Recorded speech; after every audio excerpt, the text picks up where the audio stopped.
Greetings, Internet. I have published a full video review of the first season of the W800.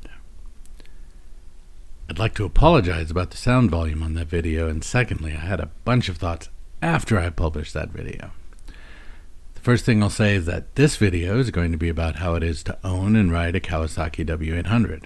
The second thing I'll do is ask you that if you enjoy this video, please do consider clicking on the like and subscribing to the channel. Subscribing is the best way you can help this channel so we can produce more videos.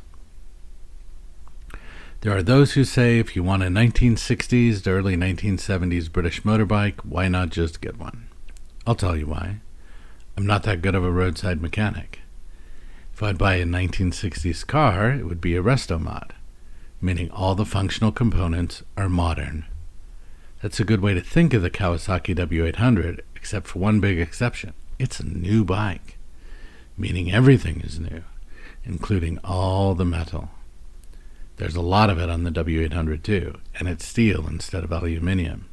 This does mean it's a bit heavier than some of the modern 800cc counterparts at 489 curb weight. 489 pounds. The one thing that may be surprising is that the thoroughly modern motor, with that beautiful bevel drive, is built to produce the same horsepower as the W1 of the 1960s, approximately 50 horsepower. Kawasaki obviously can produce a lot more horsepower with an 800, as their Z650 RS makes 67 horsepower. Air cooling does limit things a bit, and the 8.4 to 1 compression too. The important thing to keep in mind is that Kawasaki made the W800 for emissions purposes, upgrading the W650 with the new European standard. And the original W650 was to replicate the feeling of the original W1. For a full-on sport bike, the W800 would be water-cooled, have dual disc brakes up front with 6-pot calipers, make 100 horsepower, and have a 6-speed transmission. But that's not what the W800 is meant to be. That's more of what the ZRS series is supposed to be. The W800 is purpose-built to remind old guys about riding a 650 to 750cc motorcycle made in the late 60s to early 70s. To this end, it does it brilliantly. Things that do feel thoroughly modern on the W800. ABS brakes. I never felt comfortable grabbing a full fistful of front brake with old drum brakes on my 1972 BMW R75-5 in the 80s when I owned that bike. I knew drum brakes locked easily, but on the W800, no problem grabbing a big fistful if you need to. Fuel economy. I regularly get 55 to 60 miles per gallon on the W800. This motor is thoroughly modern, purpose-built to meet emissions, be efficient, and motor along through a nostalgic heaven like nothing else. The LED lighting is way better than the incandescent lighting of the 60s and 70s. The 5-speed transmission is perfect for 2-lane highway riding or secondary roads. If I was doing interstates, I would prefer a 6-speed transmission, but I get it. That isn't what this bike was engineered for. Changing gears is effortless and precise. I've ridden a lot of bikes, and I have to say that the gearbox of the W800 is the epitome of precision. Things that do feel thoroughly retro. There's a full center stand. Hallelujah! Working on a bike, storing a bike, putting it up for photographs, a center stand is just so dang useful. And I was so sad to see these become an option on so many modern motorbikes. I am so glad that Kawasaki kept this on the W800.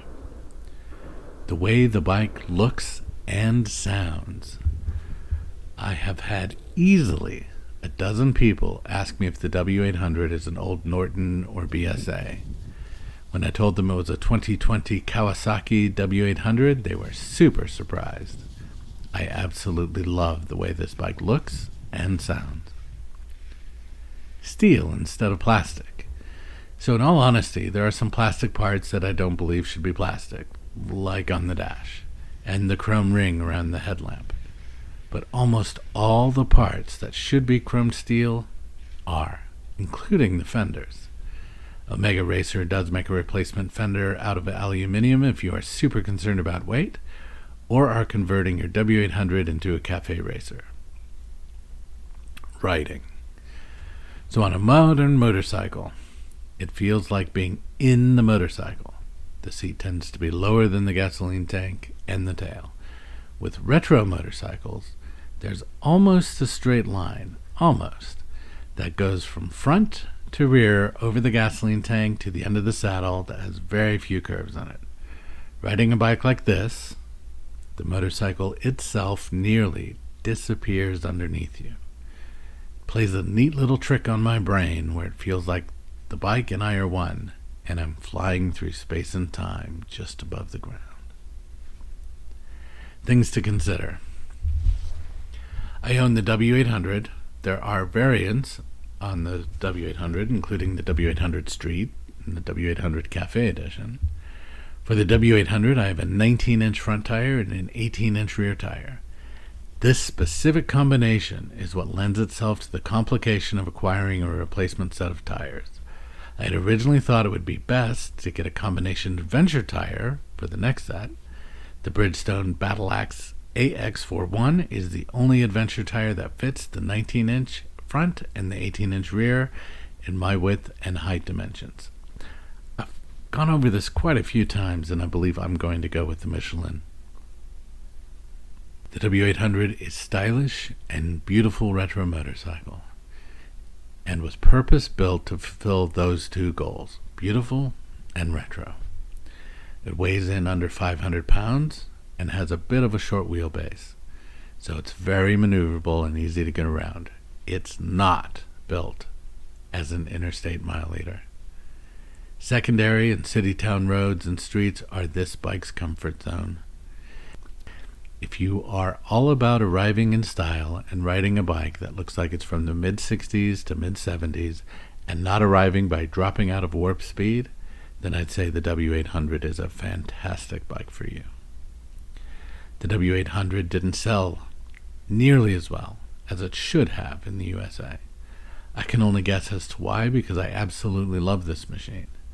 This does mean there are some deals to be had in very low or even new old stock motorcycles still at dealerships.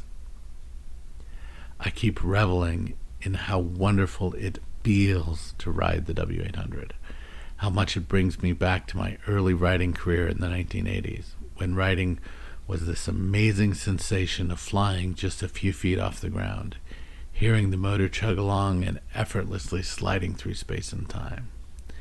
It's nearly unbelievable how well this motorcycle recreates all the sensations to bring me back there every time. If that catches your fancy, then I recommend you schedule a test ride on a Kawasaki W800 as soon as reasonable. So I'll wrap this up. Maintenance has been a breeze. Absolutely nothing required in the first year. Everything as far as oil changes, totally easy. Lots of dealership support. Highly recommend the W800 as a motorcycle. First motorcycle, second motorcycle, addition to the stable, however you look at it. Thank you very much for watching the video, and I hope you have a very pleasant day. Cheers.